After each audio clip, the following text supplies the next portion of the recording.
안녕하세요. 오늘은 교과서 114쪽의 스스로 탐구하기 활동에 집중해서 수업을 해보도록 하겠습니다. 제목부터가 만만치 않죠. 법률 관계의 기초를 이루는 신의 성실의 원칙. 자, 우선 법률 관계라는 건 권리와 의무를 뜻합니다.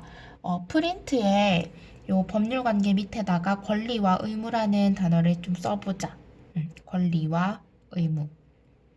사람들은 다양한 계약을 통해서 권리와 의무가 만들어지는데요. 그 계약이 성립되는 모습을 선생님이 그림으로 들고 왔으니까 이걸 같이 한번 살펴볼게요. 여러분은 이 그림을 설명을 듣고 나서 이 학습지 빈칸에다가 같이 똑같이 그리면 되겠습니다. 자, 송아랑 준환이가 꽃화분을 거래하는 모습이에요. 송아가 꽃화분 10,000원에 팔래? 라고 물었는데 준환이가 응? 이라고 대답했습니다. 그러면 이제 꽃화분을 10,000원에 사고 파는 계약이 성립되게 되는데요. 송아처럼 뭐 이런 물건을 이 가격에 팔래? 라고 질문하는 걸 청약이라고 부르고요. 자, 청약이라고 적어두자. 청약이라고 부르고 준환이가 이에 대해서 응이라고 얘기했잖아. 요걸 승낙이라고 불러요. 이 청약과 승낙이 이루어지면 바로 그 시점에 계약이 성립되게 됩니다. 자, 프린트에 괄호 있죠? 여기에다가 차례로 한번 적어 볼게요. 두 번째 별표에 청약, 그리고 승낙.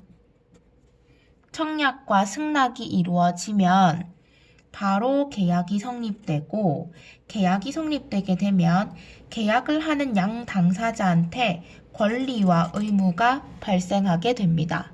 자, 이게 무슨 뜻이냐면 다시 그림으로 돌아와서 송아와 준환이가 지금 계약이 성립됐잖아요. 꽃화분을 사고 파는. 자, 그랬을 때 송아는 어떤 권리를 가지냐면 약속한 날에 이 거래 당시에 봤던 이 멀쩡한 꽃화분을 준환이한테 받을 권리가 생겨요. 송아는 당연히 내가 그 계약했을 때 봤던 이 멀쩡한 꽃화분이 자기한테 올 거라고 기대하고 10,000원을 준비하고 있겠지. 그래서 약속한 날에 사용 가능한 10,000원을 준환이한테 줘야 될 의무가 생깁니다. 준환이 같은 경우는 송아한테 이 멀쩡한 꽃화분을 건네주기 위해서 이 꽃화분을 돌봐야 될 의무가 생기겠죠. 그래서 약속한 날에 멀쩡한 꽃화분을 송아한테 줄 의무가 생기고, 그리고 준환이는 약속한 날에 사용 가능한 10,000원을 송아한테서 받을 권리가 생깁니다. 이때 준환이는 당연히 꽃화분을 거래하면서 10,000원을 받기로 약속했기 때문에 지폐 10,000원, 여러분이 생각하는 그 지폐 10,000원을 받을 거라고 생각하고, 뭐 이 10,000원을 받게 되면 내가 뭐 떡볶이를 사 먹을지, 호떡을 사 먹을지, 만두를 사 먹을지 나름대로 계획을 하고 있을 거란 말이에요. 그런데 만약에 송화가 약속했던 날에 내가 생각했던 그 10,000원을 주는 게 아니라 쌀 10,000원어치를 들고 왔다고 생각해 봐봐. 그러면 준환이가 되게 많이 당황스럽겠지. 그래서 준환이는 사용 가능한 10,000원을 받을 권리가 있고, 송아는 사용 가능한 10,000원을 준환이한테 줘야 될 의무가 생기는 겁니다. 자, 여기 빨간 색깔, 분홍 색깔 형광펜으로 표시한 것처럼 이 권리와 의무는 특히 송화가 가지는 권리는 준환이한테만 행사할 수 있고, 준환이가 갖는 권리는 송화한테만 주장할 수 있다는 측면에서 이 권리를 우리가 저번 시간에 채권이라고 불렀던 거 기억나니? 그다음에 의무 같은 경우는 송화의 의무는 준환이에게 해당되는 의무고요. 준환이가 갖는 의무는 송화한테 해당되는 의무라는 측면에서 이 의무를 채무라고 부릅니다. 그래서 채권과 채무가 송화와 준환이 양 당사자한테 발생한다는 것. 그럼 다시 한번 정리할게요. 계약은 청약, 뭐뭐 할래와 같은 청약과 응 그래 라는 승낙이 만나면 그 시점에 바로 계약이 성립됩니다. 계약이 성립되면 계약 양 당사자한테 권리와 의무가 생기는데 그걸 각각을 상대로 한다는 측면에서 채권, 채무라고 부르고요. 그 내용을 봤을 때 송화는 멀쩡한 꽃화분을 준환이한테 받을 권리가 있고 송화도 당연히 멀쩡한 화분이 자기한테 올 거라고 생각하겠지, 이 모양이. 그런 기대를 가지고 있기 때문에 준환이는 멀쩡한 꽃화분을 송화한테 줄 의무가 있어요. 반대로 준환이는 송화한테 사용 가능한 만원을 받을 거라고 기대하고 있기 때문에 그 기대에 응할 수 있도록 송화는 사용 가능한 만원을 준환이한테 줄 의무가 있습니다. 즉, 계약을 하고 나면 각각의 권리와 의무가 생기는데 서로가 지고 있는 의무를 잘 수행해야 되겠지. 각각의 권리를 잘 챙기려면. 이 내용이 신의 성실의 원칙이라고 생각하면 돼요. 자, 다시 학습지로 돌아와 보자. 자, 신의 성실의 원칙은 권리의 행사나 의무의 이행에 있어 특히 의무를 이행함에 있어서 서로 상대방의 신뢰에 반하지 않도록, 예를 들어서 송화는 내가 꽃화분을 요걸 받겠지, 준환이는 내가 만원을 지폐를 받겠지, 이런 신뢰를 가지고 있단 말이야. 그런 신뢰에 반하지 않게 성의 있게 성실하게 행동해야 한다. 요걸 신의 성실의 원칙이라고 부릅니다.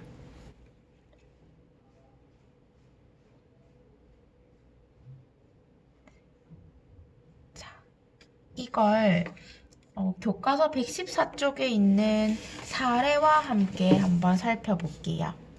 자, 이 사례를 한번 먼저 읽어보도록 하겠습니다. 자, 운 나쁜 씨는 자신이 가진 건물을 전행운 씨한테 20억에 팔기로 계약을 맺었다. 자, 계약을 맺었어요. 그럼 운 나쁜 씨가 물건을 파는 사람이고 전행운 씨가 물건을 사는 사람. 전행운 씨는 멀쩡한 내가 그때 계약을 했을 때 봤던 그 건물을 내가 받을 거라고 기대를 하고 있을 거고요. 운 나쁜 씨는 우리가 생각하는 그 20억, 내가 물건을 사고 팔 때 쓸 수 있는 그 20억을 받을 거라고 기대를 하고 있을 겁니다. 자, 이런 와중에 잔금이 5억만 남은 상황에서 갑자기 부동산 가격이 치솟아 건물의 가격이 50억이 되었다. 그럼 지금 20억에 팔기로 계약을 맺었는데 갑자기 건물 가격이 50억이 되니까 물건을 파는 사람인 운 나쁜 씨가 되게 이게 난감한 상황이 됐네요. 20억의 물건을 팔자니 이미 가격이 50억으로 올라서 좀 아깝게 된 상황이긴 하네요. 섣불리 거래했다간 큰 손해를 보게 되었다고 생각한 운 나쁜 씨는 계약금의 2배를 돌려주더라도 계약을 해지하겠다고 주장했다. 과연 운 나쁜 씨의 주장이 타당할까? 자, 이 지금 계약금 상황도 나오고 잔금 뭐 이런 용어가 나오니까 좀 어렵죠. 그래서 선생님이 이 상황을 지금 다시 그림으로 가져왔습니다. 자, 그림 한번 보세요. 운 나쁜 씨는 건물을 소유하고 있는 사람. 이 운 나쁜 씨가 전행운 씨한테 20억을 받고 건물을 팔겠다고 계약을 맺었습니다. 이걸 20억 원의 건물 매매 계약, 사고 파는 계약을 맺었다고 불러요. 요때 물건을 파는 사람을 매도인이라고 부르고 물건을 사는 사람을 매수인이라고 부릅니다. 다시 한번 물건 파는 사람 매도인, 물건을 사는 사람은 매수인.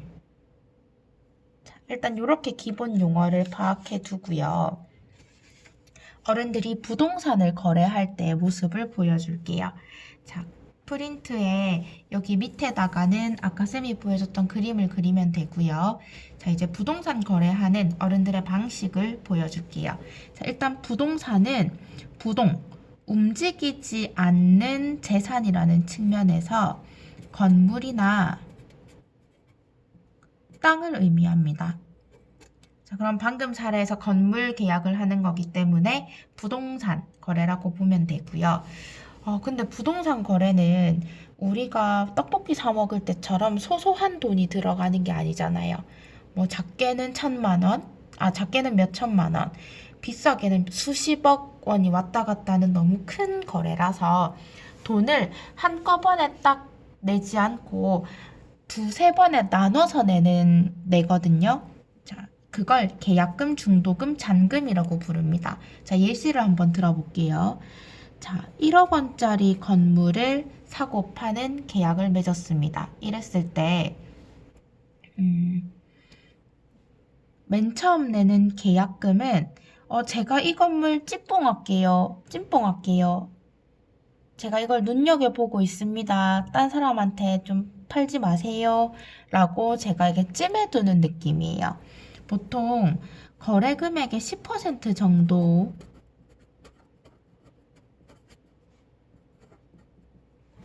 정도를 계약금으로 내니까 여기서는 한 1,000만 원 정도 되겠네요. 그러면 쌤이 이 건물을 살려고 이제 눈독 들이고 있는 사람이라고 치면 와, 이게 1억인데 1억을 한꺼번에 지불하기는 너무 위험 부담이 크고 그냥 지나가기에는 이 건물을 누가 사갈까봐 조금 마음이 그렇고 그랬을 때 내가 집주인한테 저 지금 이 건물 눈독 들이고 있으니까 계약금을 낼게요. 1,000만 원. 이렇게 1,000만 원을 내고 있으면 다른 사람이 쉽게 건들지 못하는 거야. 그러고 나서 이제 진짜 이 집을 사야겠다고 마음이 먹게 되면 거래 금액의 한 60% 정도를 중도금으로 내는데요. 이 절차를 거치기도 하고 안 거치기도 해요. 그러니까 만약에 중도금으로 쌤이 6천만 원을 내고 나면 나머지 30%인 3천만 원을 잔금으로 나중에 지불하게 되고요.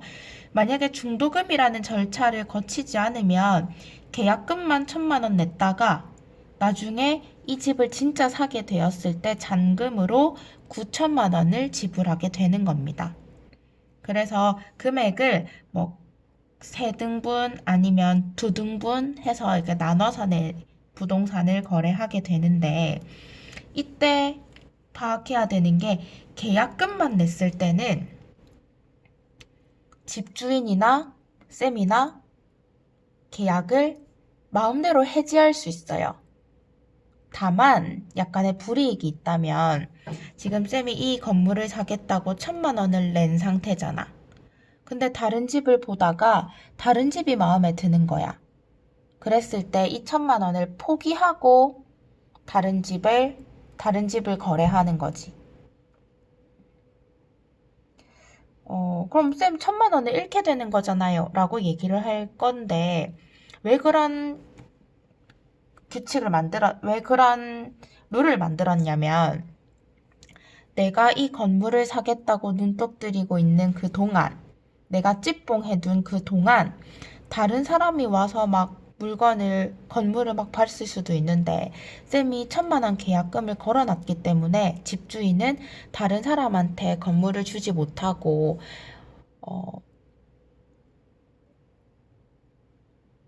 나한테 팔 거라고 생각하고 있었을 거란 말이야. 그러니까 다른 손님들이 와도 내가 계약금을 1,000만 원 냈기 때문에 넘겨주지 못하고 나를 기다리고 있었던 상황인 거지. 근데 그 와중에 쌤이 그 1,000만 원을 지금 걸어놓고 있다가 막상 다른 건물이 딱 눈에 들어왔을 때는 그래도 이 1,000만 원을 포기하면 계약을 해제하고 다른 건물을 사러 갈 수 있어요. 그럼 나는 1,000만 원을 포기하는 거야. 근데 나뿐만 아니라 집주인도 다른 사람한테 팔고 싶을 수 있잖아. 그럼 집주인은 어떻게 하냐면 쌤한테 1,000만 원을 받았지. 그 1,000만 원을 쌤한테 다시 돌려주고 1,000만 원을 쌤한테 더 주는 거야. 그러면 집주인도 계약을 해지할 수 있어요. 그러니까 결론적으로 얘기를 하면 집을 사는 쌤이나 집을 파는 집주인이나 계약금인 1,000만 원의 손해만 보면 이 계약을 해지할 수 있다는 겁니다. 그런데 중도금인 경우는 좀 얘기가 달라요. 쌤이 계약금을 내고 1,000만 원을 내고 그 다음에 이 건물을 사겠다고 6천만 원의 중도금을 냈어요. 이 말은 진짜 이 집을 내가 진짜 사겠다는 뜻이야. 그러면 건물 주인은 내가 그런 집을 진짜 사겠다는 의사를 보였기 때문에 6천만 원을 냈기 때문에 집주인은 더 이상 다른 사람한테 팔 수가 없어요. 무조건 쌤한테 팔아야 돼. 쌤이 허용하면 제가 알겠습니다라고 얘기하면 집주인이 딴 사람한테 팔 수도 있지만 쌤이 그런 의사를 보이지 않았다면 내 동의 없이는 함부로 계약을 해지할 수가 없습니다. 자, 다시 정리할게요. 계약금은 거래금액의 10% 정도입니다. 이 계약금을 주고받은 상태에서는 집주인이나 집을 살려고 하는 쌤이나 계약금 정도만 포기하면 일방적으로 이 계약을 해지할 수 있어요. 그러니까 쌤은 집주인한테 냈던 1,000만 원을 포기하고 집주인이 1,000만 원을 포기하려면 쌤한테 받았던 1,000만 원을 주면서 동시에 1,000만 원을 더 얹어줘야지. 그 정도만 하면 각각의 1,000만 원만 손해를 본다면 이 계약을 마음대로 해지할 수 있어요. 하지만 중도금을 지급했을 때는 쌤은 이 집을 진짜 사고 싶다는 의사를 내비쳤기 때문에 이걸 받은 집주인은 함부로 이 계약을 해지할 수가 없어요. 그러니까 이 건물을 잘 관리해서 쌤한테 넘겨줘야 되는 거지. 자, 그럼 문제가 됐던 이 상황을 한번 볼게요. 운 나쁜 씨는 전행훈 씨한테 20억에 이 건물을 팔겠다고 계약을 맺었습니다. 그러면 계약금은 보통 2천만 원 정도가 들었을 거고요.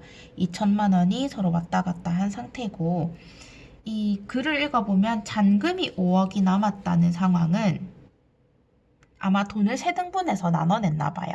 계약금, 중도금, 잔금.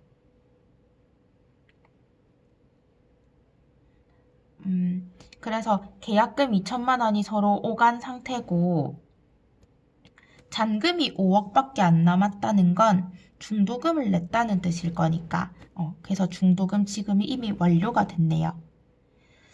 중도금 지급이 완료된 상태에서는 그 어떤 사람도 일방적으로 계약을 해지할 수가 없습니다. 자, 그런데 지금 건물이 중도금 지급이 완료됐는데 건물이 50억까지 올라서 이 운 나쁜 씨는 이 계약을 해지하고 싶은 거야. 그런데 중도금 지급이 완료된 상황이기 때문에 함부로 계약을 해지할 수가 없습니다. 만약에 계약금만 주고받은 상황이라면 이 운 나쁜 씨는 그냥 전행훈 씨한테 받았던 계약금 2천만 원을 돌려주고 거기에 2천만 원을 더 얹어줘서 그냥 2천만 원의 손해만 보면 이 계약을 해지할 수 있었지만 지금 잔금이 5억 남은 상황은 중도금을 받았다는 뜻이기 때문에 중도금 받은 상황에서는 일방적으로 계약을 해지할 수가 없습니다. 자, 그래서 프린트를 다시 보면 이 프린트에 조그만한 글씨 나온 건 쌤이 매도인의 입장에서 적은 건데요. 매도인은 계약금만 지급받았던 시기에는 계약금의 배액, 계약금의 2배를 돌려주면 해약이 일방적으로 가능하지만 중도금을 받은 상태에서는 매수인의 동의 없이 계약을 마음대로 해지할 수가 없어요. 지금 사례에서 잔금이 5억 남은 상황이기 때문에 그 말은 계약금, 중도금, 잔금 이 세 단계로 지불을 하고 있다는 뜻이고요. 중도금까지 지급이 된 상황이기 때문에 매수인인 전행훈 씨의 동의 없이는 함부로 계약을 해지할 수가 없습니다. 그러면 지금 전행훈 씨는 중도금을 지급한 상태에서 당연히 나한테 집이 넘어오겠지 라고 안심하고 기대하고 있을 상황인데 이 전행훈 씨의 그 안심하고 기대하고 있는 그걸 운나쁜 씨가 함부로 저버리면 안 된다는 거죠. 이 신의성실 원칙에 따르면. 그러니까 전행훈 씨는 중도금을 지급했기 때문에 내가 이 멀쩡한 건물을 받을 거라고 확실하게 기대를 하고 있는 상황이에요. 그런 기대를 하고 있는 상황에서 운나쁜 씨가 마음대로 야 나는 니랑 계약 못하겠다 라고 하는 건 신의성실 원칙에 어긋나기 때문에 그러한 운나쁜 씨의 주장은 아마 불리하게 받아들여지지 않을 거라는 게 이 탐구 활동의 내용입니다. 오늘의 내용이 조금 복잡하죠. 일단 차분하게 이 내용을 한번 되짚어 보고요. 질문이 있으면 네이버 카페 질문 게시판에 올려주세요. 수고하셨습니다.